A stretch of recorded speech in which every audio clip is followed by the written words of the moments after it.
ఈరోజు చాలా సంతోషకరమైనటువంటి రోజు.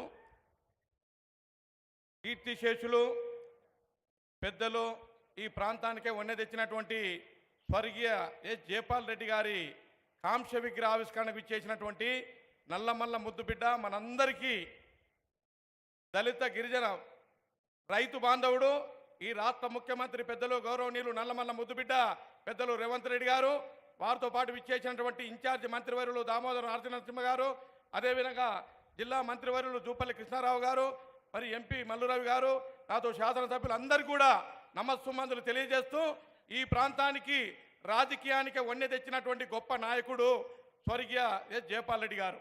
వారు అత్యంత సన్నిహితంగా ఉండి నేను చూశాను. నీతికి నిజాయితీకి నిలువుటద్దం.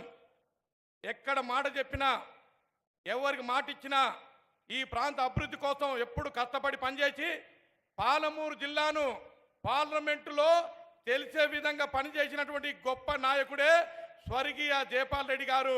వారి కాంస్య విగ్రహానికి ఇచ్చేసినటువంటి పెద్దలు రేవంత్ రెడ్డి గారికి నేను కృతజ్ఞత తెలియజేస్తూ, మరి ఈ సందర్భంగా ఒక మాట మాట్లాడదలుచుకున్నాను. గౌరవయ్య మా తోటి శాసనసభ్యులు ఈ సభాధ్యక్షులు కసిరెడ్డి నారాయణ రెడ్డి గారు చెప్పినట్టుగా నేను ఒక మాట చెప్తున్నాను సార్.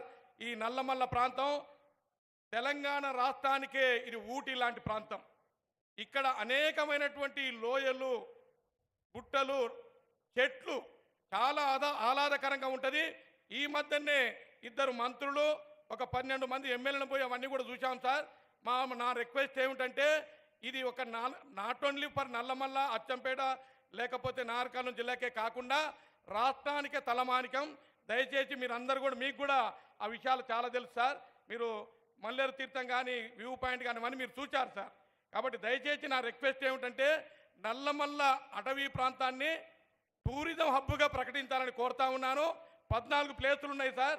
అవి ఫేజ్ మేనర్లో ఈ నల్లమల్లను టూరిజం హబ్ చేస్తే రాష్ట్రమే, మన రాష్ట్రంతో పాటు పక్క రాష్ట్రం ఆంధ్రప్రదేశ్ మన దేశంలోనే ఒక మంచి టూరిజం హబ్గా అవుతుంది. కాబట్టి మీరు దాన్ని డిక్లేర్ చేయాలని కోరుతూ, అదేవిధంగా ఈ ప్రాంతానికి ఎడ్యుకేషన్ పరంగా బాగా వెనుకబడ్డ ప్రాంతం కాబట్టి ఇది కల్వకుర్తి కానీ, అచ్చంపేట కానీ ఏదైనా medical college, engineering college, polytechnic college కూడా ప్రొవైడ్ చేయాలని కోరుతా ఉన్నాను.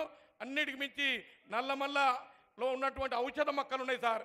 చాలామంది రీసెర్చ్ చేసి పిహెచ్డి పొందారు. అక్కడ ayurvedic medical college and research సెంటర్ను ఏర్పాటు చేయాలని సవినయంగా మనవి చేసుకుంటూ, అవకాశం ఇచ్చినందుకు కృతజ్ఞతలు తెలియజేస్తూ సెలవు తీసుకుంటాను. Thank you. వంశీకృష్ణ గారికి థ్యాంక్స్ చెప్తూ, అదేవిధంగా నా కోసం సీటు త్యాగం చేసి కల్వకుర్తిలో నాకు అవకాశం ఇచ్చినారు గౌరవ వంశీ చంద్రెడ్డి గారు, అదేవిధంగా గౌరవ ముఖ్యమంత్రి గారు రేవంత్ రెడ్డి గారు. ఇప్పుడు వంశీ చంద్రెడ్డి గారిని